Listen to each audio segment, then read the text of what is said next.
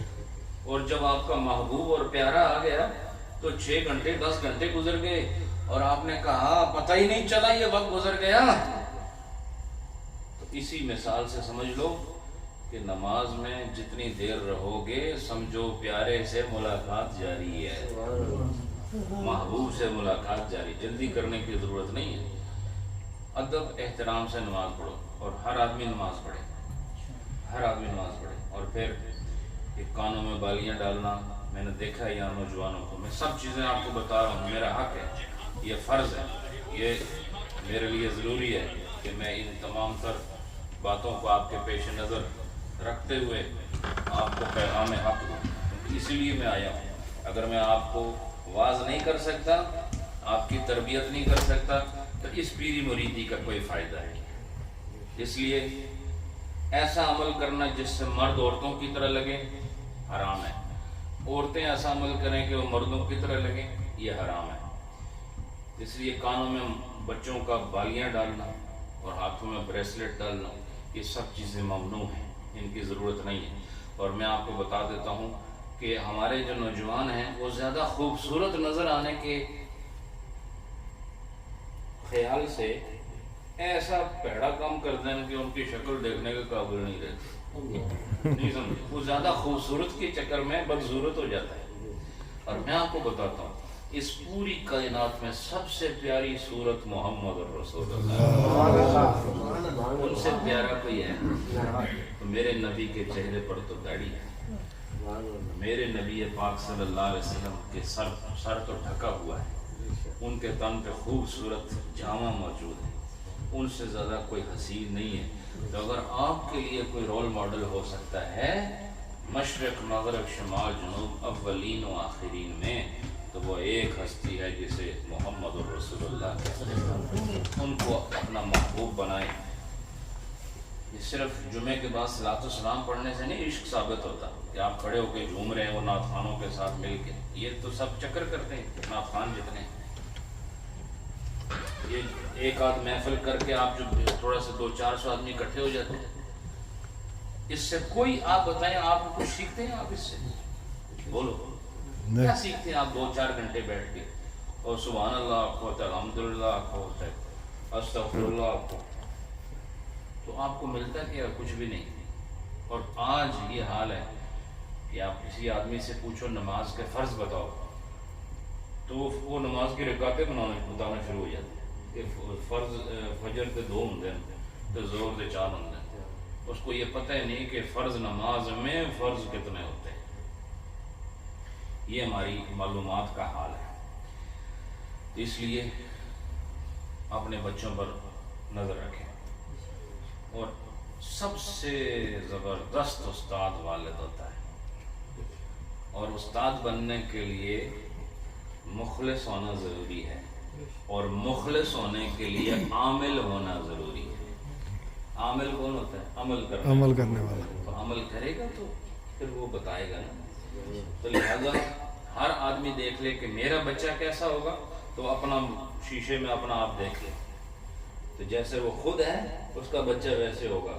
آج بولو چلو میں تو خادم ہوں، نوکر ہوں حضرت صاحب کا، لیکن آپ نے میرے شیخ کو دیکھا ہے، میں ان کا بیٹا ہوں، بولو میرا ظاہری طریقہ آپ کو ان کی یاد دلاتا ہے کہ نہیں؟ اسی طرح ہر باپ کو اپنی صورت میں اپنا بیٹا نظر آنا چاہیے، اور جو صورت وہ اپنے بیٹے کے لیے پسند کرتا ہے وہی صورت بنا لے۔ اگر تو وہ پسند کرتا ہے کہ نہ میری مونچھیں ہوں، نہ میری داڑھی ہو، میرے کان میں 10 قسم کی بالیاں پڑی ہوں، نہیں سمجھے، میں نے جو شورٹس پہنے ہوئے ہیں ہر وقت میرا بچہ بھی ایسا ہی رہے، تو پھر وہ اپنے بچے کے لیے جو بہتر سمجھتا ہے وہ وہی کرے گا۔ لیکن میں آپ کو بتاؤں کہ بچے کو اچھے کپڑے، مہنگے کپڑے لے کے دینا کوئی محبت نہیں ہے، اس کو بڑے بڑے برانڈز کے جوتے لے کے دینا کوئی فائدہ نہیں، چونکہ بعد میں اس کو جوتے پڑتے ہیں قیامت میں اور حشر میں اور قبر میں۔ لہذا چاہے ان کا لباس مہنگا نہ ہو، ان کی خوراک بہت اچھی نہ ہو، چاہے ان کا مکان بہت عالیشان نہ ہو، لیکن کم از کم خود ایسے بن جاؤ کہ تمہارے اندر سے خلق رسول کی خوشبو آئے اور تمہارا بچہ تمہارے جیسا نظر آئے۔ بس یہ ہے آپ سے گزارش۔ اور مائیں وہ دیکھیں کہ ان کی بیٹیاں اپنے سروں پر دوپٹہ کرتی ہیں کہ ان کا لباس کیسا ہے۔ دیکھو ایک بچہ جب چھوٹا ہوتا ہے تو آپ اس کو جون سے ماحول میں ڈالنا چاہیں وہ ڈال جاتا ہے، بولو جس ماحول میں، مثلا افریقہ کی جھونپڑی میں جو بچہ پیدا ہوتا ہے، افریقہ کی جھونپڑی میں، تو اس میں جوان ہو جائے گا، اس کے لیے نارمل ہے۔ اور اسلام آباد کے 5 کنال کی کوٹھی میں جو بچہ پیدا ہو تو وہ اس میں بڑا ہو کے اس کے لیے وہی ماحول نارمل ہوتا ہے۔ اب اگر ان دونوں کا تبادلہ ہو جائے تو دونوں ہی حیران ہو جائیں گے، نہیں سمجھے، دونوں ہی حیران ہو جائیں گے اور تھوڑی دیر کے لیے پریشان بھی ہو جائیں گے، سمجھ آئی کہ نہیں؟ تو چھوٹے کو جیسا رکھو گے اس کے لیے کوئی مشکل نہیں، وہ بڑا ہوگا تو اسی حیثیت کے ساتھ بڑا ہوگا، اسی شان کے ساتھ اور اسی صورت کے ساتھ بڑا ہوگا۔ لہذا بچپن میں اس کو بنانا شروع کر دو، بچپن میں اس کو سنوارنا شروع کر دو، بچپن میں اس کو اللہ رسول کے راستے پر ڈال دو، اس کو دین بھی سکھاؤ، دنیا بھی سکھاؤ، تاکہ اس کے ایک ہاتھ میں دنیا ہو، دوسرے ہاتھ میں دین ہو، اور جب وہ دنیا سے جائے تو تم قبر میں فخر کر رہے ہو کہ میرے بیٹے نے اللہ اور اس کے رسول کا حکم مان کر برزخ میں اپنے لیے پوری تیاری مکمل کر لی ہے اور آج میرے لیے وہ فخر کا سامان ہے۔ سبحان جب آپ خود ایک رول ماڈل نہیں، گھر کے اندر گھر کا سربراہ جو ہیڈ آف دا فیملی ہے، جب اس کے عادات اور کردار اچھا نہیں ہے تو وہ کیسے اپنے بچے کو کہہ سکتا ہے نماز پڑھو؟ جب خود آپ باپ نماز نہیں پڑھتا، اور بیٹے کو کس منہ سے کہے گا نماز پڑھو؟ ایک ماں نماز نہیں پڑھتی، وہ کس منہ سے اپنی بیٹی کو کہے کہ بچی تم اٹھو اور نماز پڑھو؟